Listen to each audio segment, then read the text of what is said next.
काळीज काय आहे म्हणजे 90% हे हृदयालाच म्हणतात. इथून सुरुवात होते की काळीज म्हणजे लिव्हर खराब झालं म्हटलं की दारूने खराब झालं, हा एक विषय येतोच. म्हणजे फक्त 30% लिव्हरच दारूमुळे खराब होतात, 50% हे लिव्हर जे आहेत ते जे खराब होण्याची कारण आहे ते लिव्हर 70% डॅमेज होत नाही तोपर्यंत त्याचे खूप काही लक्षणं आपल्याला दिसत नाहीत. कुठे हे औषध घे, ते औषध घे, किंवा हे डाएट कर, ते डाएट कर, त्याच्यामध्ये बराच वेळ जातो. त्याच्यामुळेही बरेच पेशंट ट्रान्सप्लांटपर्यंत पोहोचत नाही. लिव्हर मी डोनेट केलं म्हणजे आता मला लाईफ लॉंग काही ना काही माझ्या शरीराला लिव्हरशी रिलेटेड प्रॉब्लेम होतील. लिव्हर हा रिजनरेटिव्ह ऑर्गन आहे. अर्धा कट जरी केला तर पालीच्या सेफ्टीसारखा तो परत वाढतो. देवाने एवढी गिफ्ट दिलेला अवयव आहे, पण आपण त्याची काळजी त्याच्यासाठी करत नाही, कारण आपल्याकडे रिझर्व आहे. लिव्हर प्रमाणापेक्षा जास्त खराब झालं आहे तर त्या केसमध्ये आपल्याला लिव्हर ट्रान्सप्लांट हा एकमेव असा पर्याय आहे की त्याच्यातून आपण वाचवू शकतो. त्याला कुठला शॉर्टकट नाही आहे. लिव्हर फिट तो जिंदगी हिट. म्हणजे या ब्रीदवाक्यावरती जर आपण जगलो तर नक्कीच एक निरोगी आयुष्य आपण जगू शकेल आणि माझ्यासारख्या सर्जनपासून वाचू शकेल.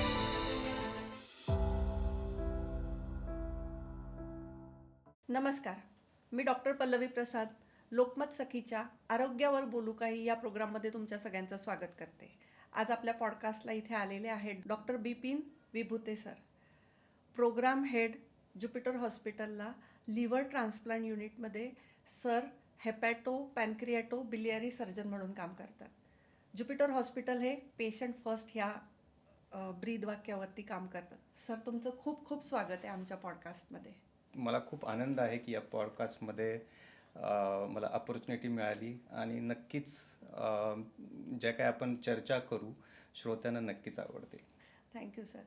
सर, आता मी जसं सांगितलं की लिव्हर ट्रान्सप्लांट तर हा खूप मोठा व्हास्ट विषय आहे की लिव्हर ट्रान्सप्लांट करायची गरज का पडते, अशी कुठली कारणं आहेत ज्यामुळे की लिव्हर एवढा डॅमेज होतो की लिव्हर ट्रान्सप्लांट करावा लागतो. कारण आपण म्हणतो की लिव्हर हा फॉरगिव्हिंग ऑर्गन आहे की तुम्ही त्याच्याबरोबर किती अपथ्य केले तरी तो ते सोसून घेतो. तर ही वेळ कधी येते की ट्रान्सप्लांटच करावं लागतं? नक्कीच लिव्हर ट्रान्सप्लांट हा खूप मोठा सब्जेक्ट आहे आणि लोकांना बऱ्याच वेळेस याची कल्पना नसते की आपलं लिव्हर कितपत खराब झालं आहे. कारण लिव्हर 70% डॅमेज होत नाही तोपर्यंत त्याचे खूप काही लक्षणं आपल्याला दिसत नाहीत. आणि ज्यावेळेस दिसतात ते कदाचित हाताच्या बाहेर गेलेले असू शकतात. तर जनरली आपण असं डिवाईड करू शकतो की लहान बाळामध्ये ट्रान्सप्लांट कुणाला लागतं आणि मोठ्यामध्ये कुणाला लागतं. एंड पॉईंट हाच आहे की ज्यावेळेस लिव्हर हे 70% पेक्षा काम करत नाही त्यांना लिव्हर ट्रान्सप्लांट लागतं. ते एक अचानक लिव्हर खराब झालेला असू शकतो किंवा दीर्घकाळ असणारा आजार पण असू शकतो. सिम्पटम्स दिसत नाही. त्याच्यामुळे काय होतं ना की आणि बऱ्याच वेळेस ओव्हरलॅप असतात. जसे अर्ली सिम्पटम्समध्ये थकावट येणं, डायबिटीज होणं, लठ्ठपणा येणं, कामामध्ये मजा न येणं किंवा इंटरेस्ट कमी राहणं, हे जे लक्षणं आहेत ते लिव्हरमुळं असू शकतात. कारण लिव्हरच आपलं पॉवर हाऊस आहे. आपल्याला शक्ती देतं, एनर्जी देतं, बोलायला, करायला, काम करायला, सगळ्या गोष्टीसाठी, इवन आपल्या बॉडीला चालवण्यासाठी. म्हणजे आपल्या बॉडीचं थोडक्यात ते इंजिन आहे. इंजिनच खराब झालं तर बाकीचे गाडी चालण्यामध्ये काही पॉईंट नसतो किंवा ती व्यवस्थित चालत नाही थोडक्यात. आणि त्याच्यामुळं ज्यावेळेस लिव्हरचे हे लक्षणं जे असतात ते पुढच्या लेवलला जातात, जसं की कावीळ होणं, पोटात पाणी होणं, पायावरती सूज होणं, खूप प्रोटीन लॉस होऊन मसल लॉस वगैरे होतो. आणि आपल्याला ज्यावेळेस आपण टेस्ट करतो त्याच्यामध्ये दिसतं की लिव्हर प्रमाणापेक्षा जास्त खराब झालं आहे. तर त्या केसमध्ये आपल्याला लिव्हर ट्रान्सप्लांट हा एकमेव असा पर्याय आहे की त्याच्यातून आपण वाचवू शकतो. त्याला कुठला शॉर्टकट नाही आहे. पण जर प्रत्येकालाच लिव्हर ट्रान्सप्लांटची गरज असते का, तर प्रत्येकाला गरज नसते. जर तो सुरुवातीच्या टप्प्यामध्ये आपल्याला आढळला किंवा आपण पकडू शकलो तर काही लाईफस्टाईल मॉडिफिकेशन किंवा काही मेडिसिन्स आपण देऊन त्यांना आटोक्यात कंट्रोलमध्ये ठेवू शकतो. पण तो लवकर येण्यासाठी आपल्यापर्यंत ते पेशंट पोचले पाहिजे. आणि ते जे लिव्हरचे एक्सपर्ट आहेत प्रत्येक सिटीमध्ये आहेत, हो. प्रत्येक स्टेटमध्ये आहेत, त्यांच्यापर्यंत जर लवकर पोचले तर त्याची ट्रीटमेंट आपल्याला लवकर करता येते आणि लिव्हर ट्रान्सप्लांटपासून आपण वाचू शकतो. आणि तुम्ही करेक्टली सांगितल्याप्रमाणे लिव्हर ट्रान्सप्लांट ही खूप मोठी, असं नाही की आपण गेलो हॉस्पिटलमध्ये आणि ऑपरेशन करून बाहेर पडलोय, असं नाही आहे. ही खरंय, मोठी खरंय. शस्त्रक्रिया आहे. त्याच्यातून आपल्याला नक्कीच एक नवीन आयुष्य उभा करता येतं, एक फॅमिली आपल्याला उभा करता येते. कारण फॅमिलीला एक माणूस वाचला तर अख्खं कुटुंब आपण व्यवस्थित ठेवू शकतो. हे कळणं गरजेचं आहे की लिव्हर ट्रान्सप्लांटपासून आपण वाचू कसू शकतो. लिव्हर ट्रान्सप्लांट करणं हा एक वेगळा भाग आहे. ज्यावेळेस गरज लागते त्यावेळेस करायलाच पाहिजे. हो. पण ज्यावेळेस गरज नसते किंवा त्याच्या अगोदर जर आपल्याला टाळता आलं तर ते आपल्याला टाळायला पाहिजे. तर तुम्ही जसं सांगितलं की टाळता यायला पाहिजे. तर ते आपण कसं टाळू शकतो हे थोडक्यात सांगाल का? की तुमचा लिव्हर त्या लेव्हलला जाऊ नये, तेवढा डॅमेज होऊ नये, की त्याला करेक्ट. ट्रान्सप्लांटच करायची गरज पडावं. हे थोडक्यात आम्हाला सांगा. आपण जसं मोठे होतो तसे आपल्या लाईफस्टाईल खूप चेंज होतात. हो. प्रत्येकाला असं वाटतं की वीकेंड आपण साजरा करावाच. जंक फूड हा आजच्या आपल्या आहाराचा भाग आहे की जी आपली संस्कृती नाही आहे. आणि त्यामुळे जंक फूड खाणं, अल्कोहोलचं प्रमाण, मी असं म्हणत नाही कुठल्याच आजपर्यंत व्हिडिओमध्ये किंवा कोणाला सांगितलं की पिऊ नका. पण तुम्ही कंट्रोलमध्ये घ्या आणि एक प्रमाणात जर ते ठेवलं तर लिव्हर आपलं मजबूत राहू शकतं. त्याचप्रमाणे लॅक ऑफ एक्झरसाइज, आपण व्यायामाचं महत्त्व नेहमी बोलतो, नेहमी ऐकतो, पण हो. करण्याची ज्यावेळेस वेळ येते हो. त्यावेळेस आपण टाळाटाळ करतो. हो. जसं नवीन वर्ष आलं की आपण प्लेज तर करतो की आता आपल्याला खूप व्यायाम करायचा आहे, फिट राहायचं खरंय, आहे. खरंय. पण तो एका आठवड्यामध्ये हो, गायब तो होतो. न्यू इयर आणि तो उद्या कधीच येत नाही असं उद्या होतं. कधीच येत नाही आणि ते हो. 6चा अलार्म कधी वाजतच नाही. आणि अशामुळं मग परत ते पोस्टपोन, प्रोक्रॅस्टिनेट होत जातं. आणि बाकीचं मी सांगेल की आहारामध्ये पालेभाज्या, फळभाज्या, ज्याच्यामध्ये कमी मसाला आहे, कमी तेल आहे आणि जसं आपलं ट्रेडिशन आहे की तुपाचं प्रमाण, दही, ताक या गोष्टी आपण आहारामध्ये यूज केल्या पाहिजेत, वापरल्या पाहिजेत, की जेणेकरून आपलं लिव्हर हेल्दी चांगलं राहील. आणि सगळ्यात महत्त्वाचं की प्रत्येकाच्या लिव्हरची कपॅसिटी ही वेगवेगळी असते. खरंय. जशी गाड्यांचं मॉडेल वेगळं असतं तसं हो. प्रत्येक बॉडीमध्ये लिव्हरची कपॅसिटी, लिव्हरची साईज ही डिफरंट असते. सो ते लिव्हर खराब झालं आहे की नाही आहे असं आपल्याला कसं कळेल? तर आपल्याला ॲटलिस्ट 18 वर्षानंतर 2 ते 3 वर्षातून एकदा तरी लिव्हर फंक्शन टेस्ट, साधी तपासणी ₹400-500 ब्लड रुपयामध्ये टेस्ट. होऊन जाते. हो. आणि एक सोनोग्राफी आपण जर केली किंवा वयाच्या 40 नंतर वर्षाला जर आपण तपासणी केली तर आपण सहज जरी बाहेर गेलो तरी 1000-2000 घालवतो. पण आपण टेस्टसाठी ₹500-600 घालवायचे म्हटले की आपण खूप विचार करतो. तसं करायला नाही पाहिजे. आपण एक एन्जॉय पुढचा पार्टीच मोठा खर्च केली, जर तुम्हाला वाचवायचा असेल तर तुम्ही टाळायचं. आज प्रिव्हेंटिव्ह हेल्थ डेफिनेटली चेकअप करायलाच पाहिजे. करायलाच पाहिजे, की जेणेकरून आपल्याला कळेल की लिव्हर खराब आहे, नाही आहे किंवा आपण कुठल्या वाटेनं चाललोय. हो. एवढं तरी आपल्याला कळू शकतो. आणि बऱ्याच वेळा लोकांना डायबिटीज, कोलेस्ट्रॉल, हायपरटेन्शन, हायपोथायरॉईड हे सगळे लिव्हरचे अगोदरचे लक्षणं असू शकतात. लिव्हर हो. खराब झाल्यामुळेही हे आजार उद्भवू शकतात, पण लिव्हरचे काहीच लक्षणं नसतात. तर त्यावेळेस जर आपण लिव्हर जर ज्याचं मेन कारण आहे तेच जर आपण ट्रीट केलं तर पुढचे आजार नक्कीच आपण टाळू शकतो. टाळू शकतो. जसं तुम्ही म्हटले की प्रत्येकाच्या लिव्हरची कॅपॅसिटी वेगळी असते, तसंच की हे जे सगळे अपथ्य तुम्ही करताय त्याचा असर प्रत्येकावर वेगळा वेगळा होतो. त्याच्यामुळे आपण असं सांगू नाही शकत की तुम्ही तुमचा लिव्हर कधी डॅमेज झालाय. तर त्याचा एक सोपा उपाय आहे की तुम्ही चेकअप करत राहायला पाहिजे करत राहायला रेग्युलरली. पाहिजे. आणि जर लवकर लक्षात आलं की तुमचा लिव्हर डॅमेज होतोय तर आपण विदाऊट लिव्हर ट्रान्सप्लांट पण त्यांना सस्टेन करू शकतो. 100%. मग आता समजा आपल्याकडे पेशंट आलाच अशा वेळेस आहे की त्याला ट्रान्सप्लांट आता करावंच लागेल, तर आपण कुठल्या पद्धतीने करतो? किंवा आता प्रश्न सुरू होतो डोनरपासून की Okay. त्याला डोनरची गरज लागतेच का, कशा प्रकारचे, डोनरचे प्रकार काय? नाही, हे कळणं खूप गरजेचं आहे. कारण बऱ्याच वेळा समाजामध्ये लिव्हर ट्रान्सप्लांटबद्दल बरेच गैरसमज आहेत. हो. मी नाही म्हणत नाही, कारण 10 वर्षापूर्वीची परिस्थिती लिव्हर ट्रान्सप्लांटची किंवा कुठल्याही प्रत्यारोपणाची ही वेगळी होती. हो. आणि आता 10 वर्षांनंतरची परिस्थिती ही थोडीशी वेगळी आहे. रिझल्ट खूप चांगले आहेत. खूप चांगले औषधं पण आलेत, की ज्याच्यामुळं आपल्याला लिव्हर आपण चांगलं आपण ठेवू शकतो. ज्यावेळेस एखाद्याला लिव्हर ट्रान्सप्लांट इंडिकेट आहे किंवा त्यांना आपण सजेस्ट करतो, त्यावेळेस पहिल्यांदा आपण करतो, की त्यांच्या चाचण्या म्हणजे ॲक्च्युअली मी हे सांगेन, की तुम्ही डॉक्टरांना काय विचारलं पाहिजे, की खरंय. तुम्ही एखाद्या डॉक्टरांकडे गेला आहे आणि त्याने हं, लिव्हर ट्रान्सप्लांटचा सल्ला दिला. हं. तर पहिल्यांदा आपण जो पेशंट आहे तो फिट आहे की नाही याच्या चाचण्या होतात. हां. त्याच्यावरती आपण रिस्क असेसमेंट करतो, की हे ट्रान्सप्लांट अवरेजली किती सक्सेस होऊ शकतं किंवा काय कॉम्प्लिकेशन इन अन अवरेज येऊ शकतात असं आपण एक ठरवू शकतो.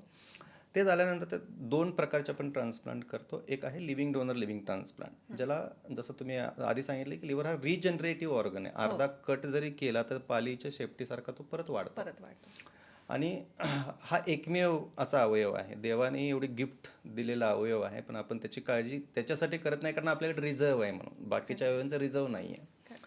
ज्यावेळेस आपण लिव्हिंग डोनरचा विचार करतो त्यावेळेस कुठलाही लिव्हिंग डोनर 70% पर्यंत लिव्हर हे सेफली देऊ शकतं. रिझन की आपल्याकडे 70% रिझर्व्ह लिव्हर आहे आणि ते दिलेलं लिव्हर 4 ते 6 आठवड्यामध्ये परत वाढतं.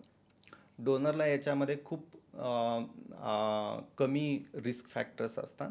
आपण सगळ्या त्यांच्या टेस्ट जेवढ्या रिस्क डोनरला होऊ शकते ऑपरेशनमुळं त्या सगळ्या आपण करतो. जर मेडिकली फिट असेल म्हणजे त्याच्यामध्ये असं नाही की 0.1% रिस्क आहे किंवा 0.11 किंवा कुठल्या तर लॅबमध्ये काहीतरी चेंज आहे. अशा प्रकारचं काहीही असेल तर आपण डोनर म्हणून त्यांना ॲक्सेप्ट करत नाही. नाही. हा खूप महत्त्वाचा संदेश आहे याच्यातून, की डोनर जर कुठल्याही प्रकारचे व्याधी असेल हं. तर डोनर म्हणून आपण त्यांना ॲक्सेप्ट एक्सेप्ट करतो. करत नाही. आणि डोनरची सर्जरी ही 2 प्रकारे होते. ओपन होते, लॅप्रोस्कोपिक, रोबोटिक अशा प्रकारे आता सध्या तरी आपण भारतामध्ये करतो. डोनर 4 ते 5 दिवस हॉस्पिटलमध्ये राहतात आणि त्याच्यानंतर 1 महिना रेस्ट असते. 3 महिन्यामध्ये पूर्ण लिव्हर रिकवर होतं. 1 महिन्यानंतर ते बाकीचं जे रुटीन लाईफ आहे ते रिझ्यूम करू शकतात एक्सेप्ट हेवी वेट लिफ्टिंग किंवा लाँग डिस्टन्स ट्रॅव्हल वगैरे म्हणजे कुठल्याही ऑपरेशन नंतर ॲडवाईस केला जातो तसं आपण नॉर्मल. करतो. हो. 3 महिन्यानंतर एकच फक्त LFT आणि सोनोग्राफी करून आपण सगळं व्यवस्थित आहे का नाही ते बघतो. नंतर तो पेशंट म्हणून आपण कधीच ट्रीट करत नाही. म्हणजे डोनर हा पेशंट नसतोच. म्हणजे हो. पेशंट म्हणून ट्रीट केलाच नाही पाहिजे. खूप कमी औषधं असतात 1-2 आठवड्यापर्यंत. त्याच्यानंतर कोणती औषधं पण नसतात. आणि दुसरा प्रकार असतो कॅडॅव्हरिक लिव्हर ट्रान्सप्लांट, की जे मेंदूमृत लोक हो. असतात, की जे स्वतःहून डोनेट करतात. हो. आणि त्यांच्या जे ऑर्गन्समधून जे आपल्याला लिव्हर मिळतं त्याला आपण कॅडॅव्हरिक लिव्हर ट्रान्सप्लांट किंवा ब्रेन डेड मधून जे लिव्हर ट्रान्सप्लांट होतं असं म्हणू शकतो. आणि त्याचा अवेअरनेस दिवसेंदिवस वाढत चालला आहे. हो. बरेच त्याच्यामध्ये पण गैरसमज आहेत. आपण हो. कव्हर करण्याचा प्रयत्न करूया. पण अशा 2 प्रकारचे ट्रान्सप्लांट होतात आणि मुद्दा खूप सिंपल आहे याच्यामध्ये, की लिव्हर ट्रान्सप्लांट लिव्हिंग असो किंवा कॅडॅव्हर असो, त्याचे रिझल्ट किंवा जी लॉन्जिटिव्हिटी आहे, जो पेशंट 20, 30, 40 वर्ष आपण लाईफ बघतो, हो. ते दोघांमध्ये सेम असतं. हां. आणि जरी मी 20, 30, 40 वर्ष म्हटलो असले तरी लिव्हरला कुठलं लाईफ नाही आहे. हां. म्हणजे मी एकाच दिवशी 93 वर्षाचं अवयव वापरला आहे आणि त्याच दिवशी 23 वर्षाचं पण लिव्हर आपण वापरलं नाही आहे. म्हणजे असं नाही की असं 93 वर्ष वय झालं म्हणून लिव्हर खराब झालं असं बिलकुल नाही किंवा यंग आहे म्हणून लिव्हर चांगला आहे असं त्याच्यामध्ये होत नाही. तुमचा जर मेंटेनन्स चांगला असेल म्हणजे कुठल्याही कार गाडीचा मेंटेनन्स आपण चांगला ठेवला तर तसं कार गाडी चांगली राहते तशी आपली बॉडी चांगली राहू शकते. तर असे 2 प्रकारचे ट्रान्सप्लांट आपल्याला सांगता येतील. ते लहान मुलांमध्ये आणि मोठ्यामध्ये दोघांमध्ये आपल्याला अशा प्रकारे करता येतात. तर ह्या निमित्ताने आपण आवाहन करूच की जेवढे जास्तीत जास्त लोक ऑर्गन डोनेशनचे फॉर्म भरतील किंवा प्लेज करतील तेवढं नक्कीच. आपल्या भारतासाठी चांगलं आहे, कारण आपल्याला खूप गरज आहे ह्या अवेअरनेसची. आणि तसंच तुम्ही जसं म्हणले की लिव्हिंग डोनरचं, तर की ह्या मिथ्सपासून पण लोकांनी समजून घ्यायला पाहिजे की लिव्हिंग डोनर जो असतो तो पण खूप महत्त्वाचा आहे. आणि तुम्ही हेल्दी असाल, सगळ्या चाचण्यांमध्ये बसत असाल, त्या रिस्क फॅक्टरमध्ये बसत असाल, तर तुम्ही तुमचं लिव्हर डोनेट नक्कीच करायला पाहिजे नक्की फॅमिली मेंबरसाठी. ॲब्सोल्युटली. तर ह्या विषयाशी रिलेटेड अजून काही तुमचे प्रश्न असतील किंवा काही शंका असतील तर तुम्ही खाली स्क्रीनवर दिलेल्या नंबरवरती संपर्क साधू शकता. ज्युपिटर हॉस्पिटलचेही नंबर आहे आणि तुम्ही ह्या पॉडकास्टच्या खाली पण प्रश्न विचारू शकता. सर, आता पुढचा प्रश्न की आपण ठरवलं की कुठला डोनर घ्यायचा आहे, ऑपरेशन करायचं आहे, पण पेशंटच्या मनामध्ये भीती हा एक खूप मोठा आजार तोपर्यंत जन्म घेतो की खूप लोकांनी कोणी काही मिथ सांगितलेलं असतं, कोणी काही सांगितलेलं असतं की आपण ऐक्यू माहितीवरती खूप विश्वास ठेवतो. बरोबर. तर त्यांची ती भीती कशी घालवायला पाहिजे आणि मेन भीती काय वाटते पेशंटला? ज्यावेळेस मी पुण्यामध्ये लिव्हर ट्रान्सप्लांट चालू केलं, त्यावेळेस असे प्रश्न खूप येत होते, कारण खूप पुण्यामध्ये पहिलं लिव्हर ट्रान्सप्लांट, सुरुवातीचा टप्पा, त्याच्यामध्ये लोकांना अशी मनामध्ये भीती असायची की लिव्हर ट्रान्सप्लांट खूप मोठी शस्त्रक्रिया आहे आणि त्याचे रिझल्ट हे 10-20% एवढेच आहेत. आहेत, हो. तर आणि खर्चही खूप मोठ्या प्रमाणात आहे, अजूनही लोक विचारतात त्याप्रमाणे. पण जसं जसं ज्यावेळेस मी आलो त्यावेळेस पुण्यामध्ये तर आपण अवेअरनेस केलाच, पण त्यावेळेस मी 28 ठिकाणी महाराष्ट्रामध्ये कॅम्प केले होते आणि त्याच्यानुसार आपण जनजागृती करायचा प्रयत्न केला होता. कारण बऱ्याच लोकांना आरोग्य याच्याबद्दल काय सांगायचं म्हटलं की पहिल्यांदा भीती अशी वाटते की गाडी गॅरेजला गेली की काहीतरी काम काढणारच, त्याच्यापेक्षा न गेलेलं बरं. हां. आणि ज्या वेळेस मी सांगायला गेलो त्यावेळेस मी विचारलं की काळीज काय आहे, हं. किंवा आपण काही ठेच लागली किंवा आपण काळजाचा तुकडा म्हणतो हो. किंवा आईचं काळीज म्हणतो, हं. तर लोक म्हणजे 90% हे हृदयाला म्हणतात. हृदयालाच म्हणतात. तर इथून सुरुवात होते की काळीज म्हणजे लिव्हर. आणि इथून काळजाचा मी तुकडा सुरुवात म्हणजे म्हणजे लिव्हर. तिथून ते चालू. मी त्यावेळेस कॅम्पेन केलं होतं, आईच्या काळजाचा तुकडा, हां. अशा प्रकारचं कॅम्पेन मी 2016-17मध्ये केलं होतं महाराष्ट्रामध्ये. आणि त्यावेळेस चांगला प्रतिसाद पण आला, लोकांमध्ये बरंच अवेअरनेस पण झालं आणि आपण 2018मध्ये गिनीज वर्ल्ड रेकॉर्ड पण केलं त्याच्यावरती, ऑर्गन डोनेशनवरती.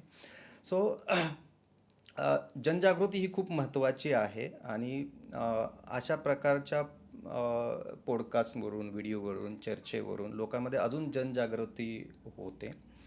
आणि जसं तुम्ही म्हटलं की हा गंभीर आहे, लोकांच्या मनामध्ये भीती भीती. हो. भीतीचं खूप वातावरण असतं.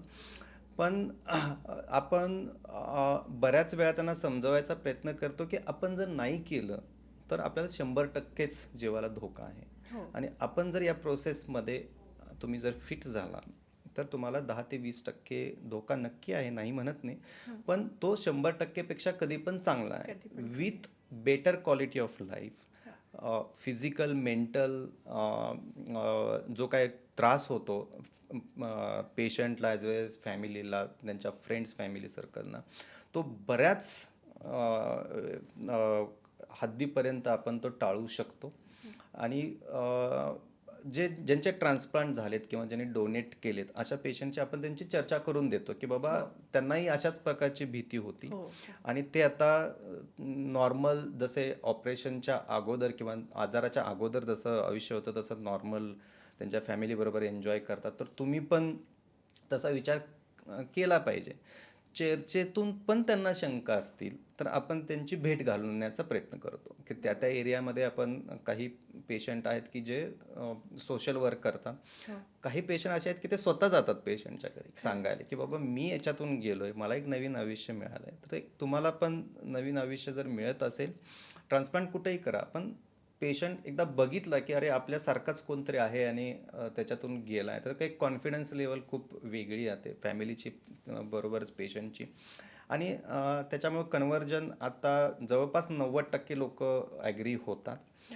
I completely agree. जो माझा अनुभव आहे की ज्यावेळेस पहिल्यांदा लक्षणे येतात, त्यावेळेस ज्यावेळेस पहिल्यांदा लिव्हर ट्रान्सप्लांट आपण सांगतो त्यावेळेस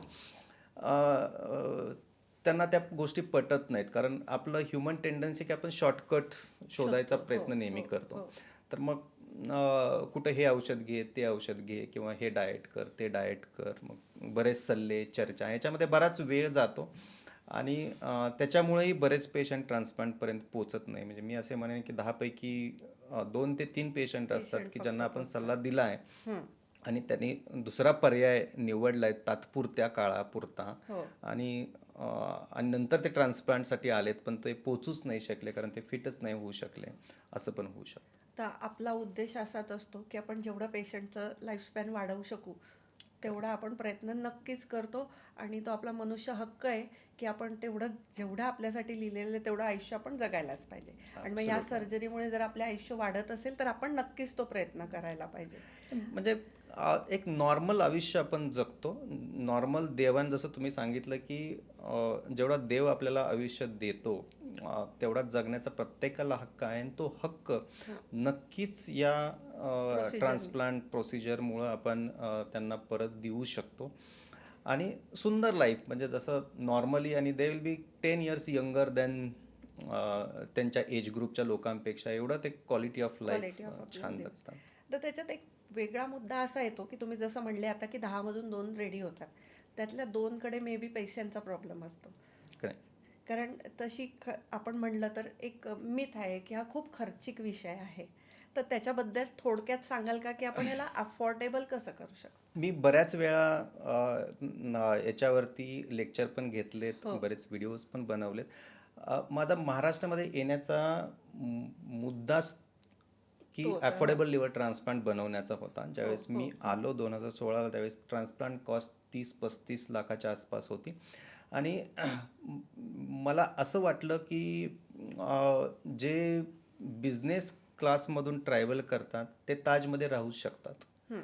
पण मिडल क्लास लोक आहेत किंवा लोअर मिडल क्लास आहेत त्यांच्यासाठी आपण काहीतरी केलं पाहिजे या उद्देशानं आपण ट्रान्सप्लांट चालू करतानाच आपण 15 ते 20 लाखाच्या आसपास चालू केला होता आणि that change the whole scenario of transplant in India.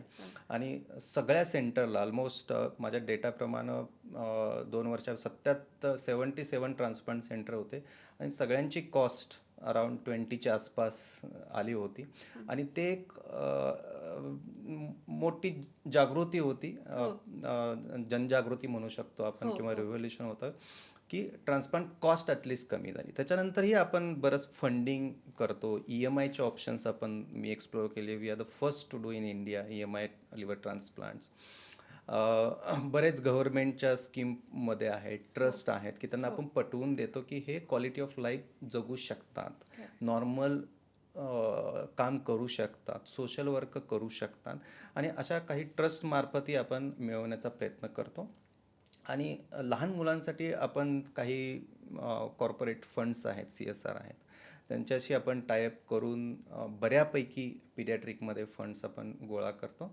ॲडल्टमध्ये मोठ्या माणसामध्ये प्रॉब्लेम असा होता की लिव्हर खराब झालं म्हटलं की दारूने खराब झालं, हां. हा एक विषय येतोच म्हणजे. येतोच. आणि दारूनं खराब झालं म्हटलं की डोनेट करताना हा पुढचा विचार करतो. जरी आपण लिहून दिलं की हे दारूमुळे नाही झालं आणि ॲक्च्युली फक्त 30% लिव्हरच दारूमुळे खराब होतात, 50% हे लिव्हर जे आहेत ते जे खराब होण्याची कारण आहे ते फॅटी लिव्हर रिलेटेड आहेत, नॉट एक्झॅक्टली फॅटी लिव्हर. पण तो वेगळा विषय आहे. पण दारूनीच खराब होतात असं नाही. 30% लोकांमध्ये अजूनही आपल्याला कारणं माहिती नाही कशामुळे लिव्हर खराब होतात. सो मोठ्या व्यक्तींना डोनेट करताना थोडासा आम्हाला प्रॉब्लेम येतो. पण आता over a period of 500 transplant थोडीशी ट्रस्ट बिल्ट झाली आहे लोकांमध्ये. आम्ही जर फंड्स एखाद्या गरीब पेशंटला करायचं म्हटलं तर बऱ्यापैकी मदत होते. आणि तसंच हॉस्पिटलचाही बऱ्याचपैकी सपोर्ट असतो. असं कुठला काही पेशंट असेल की ज्यांना फायनान्शियल गोष्टीमुळे जर आपल्याला ट्रान्सप्लांट करता येत नसेल तर आपण हॉस्पिटल मॅनेजमेंटशी बोलून आणि दे आर व्हेरी सपोर्टिव्ह, आपण ते करू शकतो, करतो. पण कुठल्याही फायनान्शियल गोष्टीमुळं की पैसे नाहीत या कारणासाठी ट्रान्सप्लांट झालं नाही असं आपण युज्युअली तरी करत नाही. कारण ट्रान्सप्लांट करणं हा एक पार्ट आहे. ट्रान्सप्लांट नंतरचा पण थोडाफार खर्च असतो. तोही एक पिरियड असतो की तोही समजणं तेवढंच गरजेचं असतं. त्याच्यासाठीही आपण 2-3 महिन्याचे मेडिसिन्स फ्री, लॅब फ्री आपण नोटो मार्फत आपण करतो. असे बरेचसे स्कीम आहेत की ज्याच्यामध्ये किंवा ऑप्शन्स आहेत. जर ते इलिजिबल असतील, खरंच इलिजिबल असतील तर आपण ते एक्सप्लोअर नक्कीच करू शकतो. पण ते ॲटलिस्ट आमच्यापर्यंत पोचले पोहोचले पाहिजे. पाहिजे. तर आपला मेसेजच आहे की तुम्ही ॲटलिस्ट डॉक्टरांपर्यंत पोहोचा. ज्युपिटर हॉस्पिटलपर्यंत पोहोचा. तुम्हाला सगळी मदत तुम्हाला करण्याचा नक्कीच प्रयत्न करतील, कारण आपलं ब्रीद वाक्य आहे 100%. Patient first. तर ह्या पेशंट फर्स्ट ह्या कॅटेगरीमध्ये आपण तुमची पहिले एक्सेप्टन्स लेवल, की तुमचं एक्सेप्ट झालंय की तुम्हाला आता लिव्हर ट्रान्सप्लांट करायचं आहे, तुम्ही आमच्यावर सोपवा, आम्ही पुढचं सगळं तुम्हाला करू लागतो. बरोबर.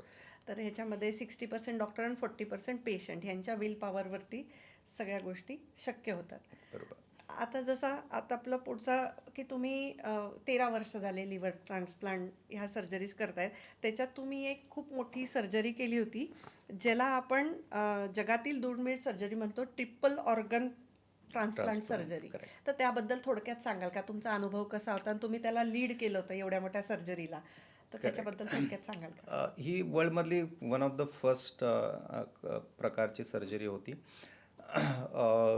पेशंट फॉर्च्युनेटली डॉक्टरच होते, त्यामुळे कन्व्हिन्स करणं मला खूप सोपं गेलं.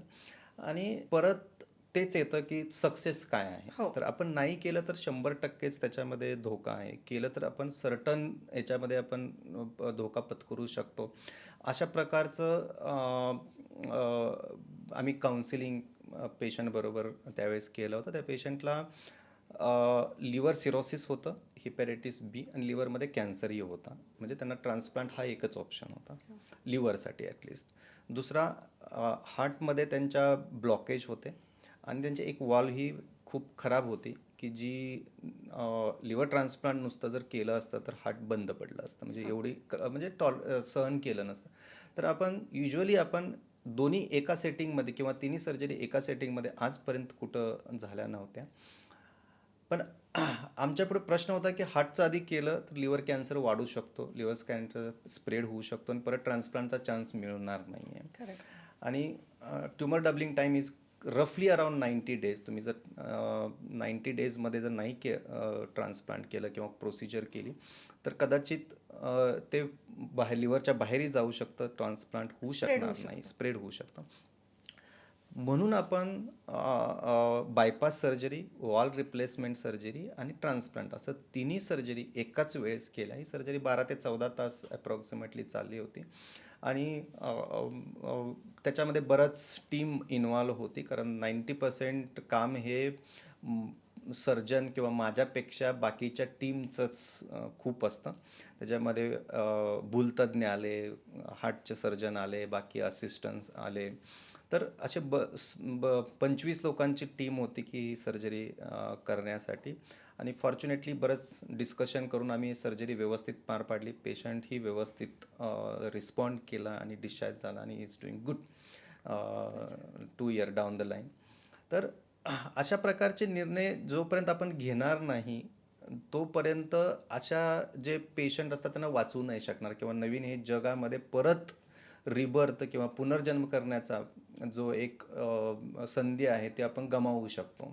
जर आपण आत्तापर्यंत जर कुठले trial and error, me error नाही म्हणणार, पण आपण एक सायंटिफिक चांगला डिसिजन व्यवस्थित जर आपण घेतला तर त्याच्यातून एक चांगलंच काहीतरी उत्पन्न होऊ शकतं. कदाचित फेलही होऊ शकतं, पण नाही केलं तर असं पण फेल होतं ना. अशाच प्रकारे हे सायन्स किंवा सर्जरीज किंवा मेडिसिन इव्हॉल्व होत गेलं की ज्यांनी आउट ऑफ द बॉक्स विचार केला आहे आणि करण्याचा प्रयत्न केला आहे. तर तुम्ही हे जे सगळं सांगता आहे ती खूपच किचकट सर्जरी असणार आहे, की हार्टचा वॉलचा पण विचार करायचा आहे, त्याच्या वेनचा पण विचार करायचा आहे, सर्क्युलेशनचा करायचा आहे, बाकीच्या ऑर्गनचा करायचा आहे, प्लस लिव्हरचा पण करायचा आहे, आणि दोन्ही सर्जरी ॲट ए टाईम करायच्या आहेत, प्लस त्याच्या बाकीच्या सगळ्या व्हायटलला पण मॉनिटर करायचं आहे. तर हा एवढा स्ट्रेसफुल जॉब आहे की लोकांना असं वाटतं की हां, सर्जन आहे, त्यांनी ऑपरेशन केलं, एवढे तास केलं, बाहेर आलं, पेशंट आहे, सक्सेसफुल झालं किंवा नाही झालं, एवढ्याच गोष्टी आपण बघतो. तर माझा मेन मुद्दा हा आहे की हा खूप स्ट्रेसचा भाग आहे आणि प्रत्येक जॉबमध्ये स्ट्रेस आहे. तर तुम्ही सर्जन लोक तुमचा स्ट्रेस कसा हँडल करता? तर मॅम नक्कीच हा एक खूप महत्त्वाचा प्रश्न आहे आणि बऱ्याच लोकांना हे कळत नाही आहे. पण तुम्ही डॉक्टर असल्यामुळे कदाचित तुमच्या हा मनामध्ये प्रश्न आला, आणि that makes a good surgeon to better surgeon. ज्यावेळेस एकाच मेडिकल कॉलेजमध्ये आपण सगळे एकच शिक्षण घेतो त्यावेळेस एक दोनच असे असतात की खूप out of the box think करून खूप मोठ्या लेवलला जातात. सो मेंटल टफनेस त्या लोकांमध्ये चांगला असतो. आणि अनफॉर्च्युनेटली फॉर्च्युनेटली मी एक छोट्या खेड्यातून आहे, त्यामुळे मला पहिल्यापासून स्ट्रगलच करावं लागलं आहे मेडिकल फील्डमध्ये. आणि हा टफनेस जपण्यासाठी मी स्वतःलाही बऱ्याच फिट ठेवण्याचा प्रयत्न करतो.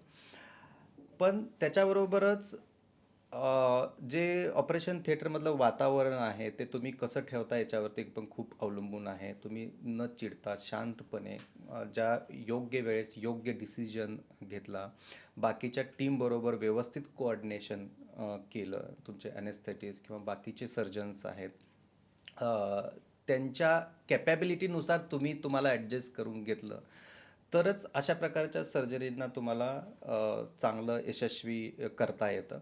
आणि आमच्या टीममध्ये बरेचसे ऑलमोस्ट 90% लोक असे आहेत की जे मी स्वतः पहिल्या दिवसापासून ट्रेन केलेत. हो. सो दे नो की कुठल्या क्षणी काय करायचं आहे आणि कुठं काय स्टेप्स घ्यायच्या आहेत.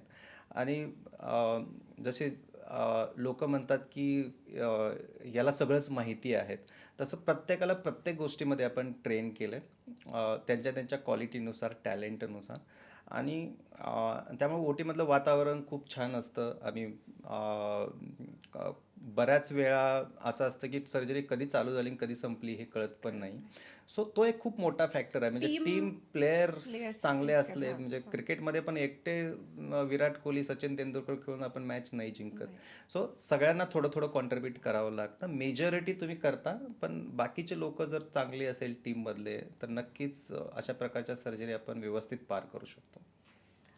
खूपच छान. जर आता थोडंसं रॅपिड फायर सारखे थोडे प्रश्न मी तुम्हाला, गैरसमज आहेत अवयवदानाशी रिलेटेड आहेत किंवा लिव्हरशी रिलेटेड आहेत, तर त्याच्याबद्दल मी तुम्हाला थोडक्यात नक्कीच. विचारेल की मेन तर अल्कोहोलशी रिलेटेड आहे की अल्कोहोल तुम्ही कमी प्रमाणात घ्या किंवा जास्त प्रमाणात घ्या, डाऊन द लाईन 10 वर्षांनी तुमच्या लिव्हरवर त्याचा परिणाम नक्कीच होणार आहे. हे मिथ आहे की फॅक्ट? ॲक्च्युली फॅक्टच आहे. कारण अल्कोहोल हे एक ड्रग आहे आणि कुठलाही ड्रग हा लिव्हरमध्येच आपल्याला मेटाबलाइज प्रोसेस ॲक्टिव्ह होतो. प्रमाणापेक्षा जास्त कोणतंही मेडिसिन आपण घेतलं, ड्रग घेतलं, तर त्याचा परिणाम हा पहिला लिव्हरवरतीच होतो आणि तशाच प्रकारे अल्कोहोलचाही लिव्हरवरतीच परिणाम होतो. आता आपण अवयवदान म्हणतो, तर लोकांना असं समजायचं आहे की लिव्हर मी डोनेट केलं म्हणजे आता मला लाईफ लॉंग काही ना काही माझ्या शरीराला लिव्हरशी रिलेटेड प्रॉब्लेम होतील. हे मिथ आहे की फॅक्ट आहे? हे ॲक्च्युली मिथ आहे. कारण लिव्हर तुम्ही जेवढं तुम्ही देता तेवढं ते लिव्हर परत वाढतं. आणि एकदा लिव्हर परत वाढलं की लिव्हर रिलेटेड किंवा बाकीच्या अवयव रिलेटेड कुठलीही लक्षणं येत नाहीत. तर मी हे म्हणेल की हे मिथच आहे, फॅक्ट नाही आहे.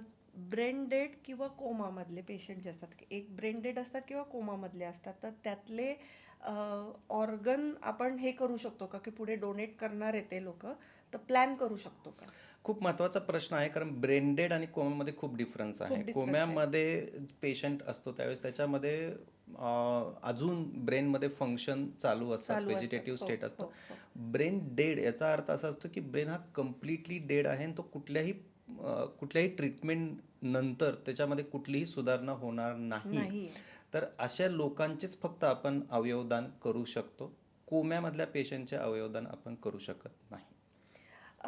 लिव्हर जेव्हा डोनरचा बऱ्याचदा असं असतं की फॅमिली मेंबरचाच लिव्हर आपण डोनेट करू शकतो का किंवा बाहेरच्या लोकांचा पण करू शकतो? Usually by Indian transplant act Yes. जो आहे त्याच्यानुसार आपण फक्त फर्स्ट डिग्री, सेकंड डिग्री अशा लोकांचेच आपल्याला परमिशन आहे बाय लॉ.